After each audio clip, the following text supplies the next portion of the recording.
Hi, I'm Scudder. I attend Texas A&M, and I have a few questions for my audience before we start our speech. How many of y'all have ridden in a car?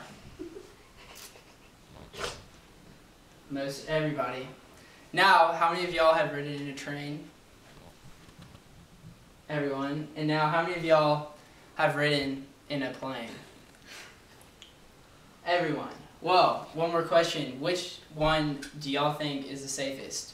That is a question that many people think about or think they know about. And I'm here to tell you that the safest way to travel is by plane. Not many people think that because of you drive all the time, you hear about all the car crashes, and you hear about plane crashes all the time, like 9/11 and all the terrorist attacks where planes crash and stuff like that, and all the people that die.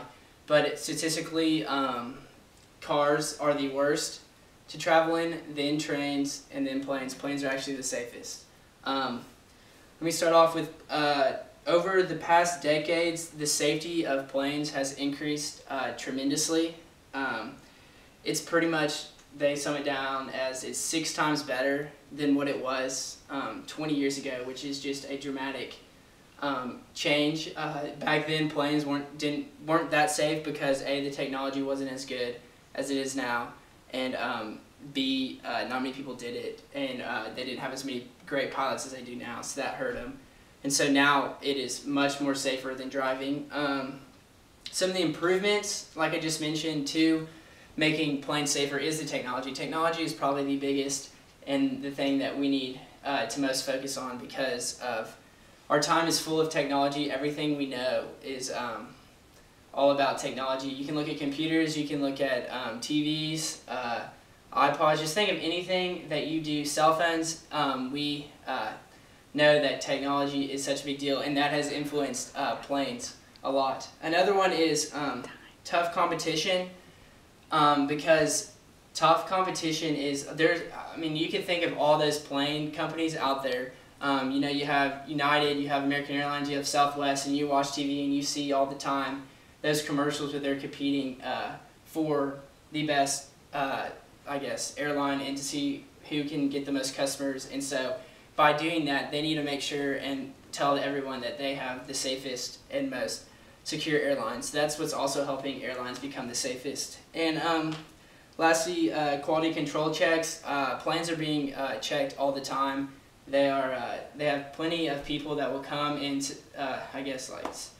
look them up and down to make sure that they are safe for all their people to drive on or fly on. And I'm going to give you some statistics about plane crashes just to show you that they are safer and going down. This is from planecrashinfo.com, and this is a little chart right here. It's kind of hard to see, but it's right there. And what this chart is saying is it kind of talks about the causes of fatal accidents over the decade and gives the percentages over, and it breaks it down to pilot error, weather, and mechanical failure. And so it starts in the 1950s and goes to the 2000s, and it says that the pilot errors are 40% of the crashes and accidents in the 50s were pilot error, but now in the 2000s it's only down to 26%. And so you can see there that pilots have become so much better and safer that it has become more and more better. And now it goes to weather. Weather was 16% in the 50s of a problem, and now it's only 9%. I think that also proves that plane crashes are getting less and less worse. And mechanical failures, it was 21%, and now it's only 20%. And so you can see there that it went down a little bit. But so all that being said, it shows you that planes are becoming safer, pilots are becoming better, mechanical is becoming better, and they're figuring out how to get by the weather.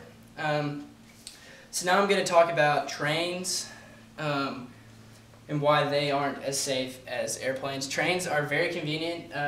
I know America doesn't use them as much, but Europe uses them a lot more in places like that. But we do have subways and stuff that have turned into trains that are like trains. And accidents on trains has increased a lot over the past decade. Unlike planes where safety's increased, accidents for trains have increased. Some causes of these are derailments where trains fall off. Also, driver's error. The train drivers or conductors aren't as good as they used to be because trains aren't as big now. And then also technology. The technology for trains is 70 years behind. They haven't really done much to change it. And so that's also hurting it. Unlike planes where technology is helping them, technology is hurting trains. And then the biggest one is the speed of trains. The trains have becoming faster and faster. They're becoming more electronic, and so as you see subways or trains in airports, they come by really fast, and so that is becoming a huge problem. And so some train statistics is a person or vehicle is hit by a train every 90 minutes somewhere around the world today. 1,000 people die in train accidents every year. And then trains carrying hazardous cargo details crash every 2 weeks. And then also that they rely on their technology from 70 years. And so that is causing pedestrians to become more involved in crashes. So now I'm going to talk about cars and why they are the worst and not in the most unsafe transportation device.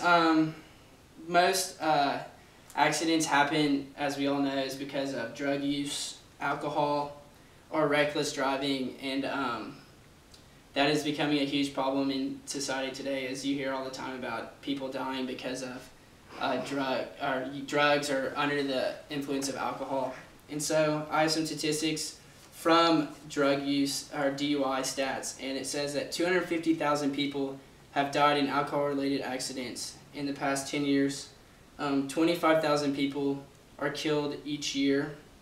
500 people are killed each week because of alcohol-related, and 71 people are killed each day because of alcohol-related accidents. And 1 out of every 2 Americans will be involved in an alcoholic accident sometime in their life. And so as you can see, that is becoming a huge problem and is becoming something that is unsafe. And so here I did a case study from the USA Travel right here, and what they did is they did the difference between flying and driving, and what they came up with is driving has 1.2 fatalities per 100 million vehicle miles traveled, and flying has 20 accidents a year, and so that is pretty much saying like there's 0 accidents per million miles flying. And so you can see that even though there's a lot more car crashes, there's so many more car crashes and there's so many more